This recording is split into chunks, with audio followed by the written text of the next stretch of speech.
আজ মহান ২১শে ফেব্রুয়ারি। এদিন বাংলা ভাষার জন্য প্রাণ দেয় শত শত হাজার হাজার ছাত্র জনতা। পৃথিবীতে বাংলা একমাত্র ভাষা যার জন্য মানুষ রক্ত ঝরিয়েছে। এটা আমাদের জন্য খুবই গর্বের ব্যাপার। যদি আমরা ভাবি একটা ভাষা যার জন্য মানুষ প্রাণ দিতেও দ্বিধা করে না, সে জাতিটা কতটা সাহসী, কতটা বিদ্রোহী। এত লোক যে ভাষার জন্য নিকণ্ঠভাবে প্রাণ দেয়, আমরা সে জাতির প্রজন্ম, ভাবতে খুবই ভালো লাগে। কিন্তু প্রশ্ন হলো, আমরা এই ভাষার বাহক হয়ে এর জন্য কি করতে পেরেছি?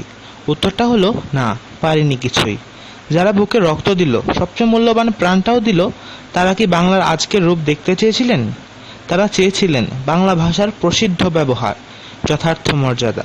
আমরা তাদের এটাও দিতে পারিনি। আজকের দিনে সবাই ভাষা শহীদদের শ্রদ্ধা জানায়, কিন্তু তারা কি একটা দিন তাদের মনে রাখার জন্য জীবন দিয়েছিলেন? তারা আমাদের জন্য এই বাংলা ভাষা দিয়ে গেছেন, কিন্তু আমরা তাদের কিছুই দিতে পারিনি। আসুন সবাই মিলে তাদের স্মরণ করি, তবে শুধু আজকের জন্য নয়, আজীবনের জন্য। সবাই ভালো থাকুন, ভালোবাসুন এই প্রাণের ভাষাটিকে।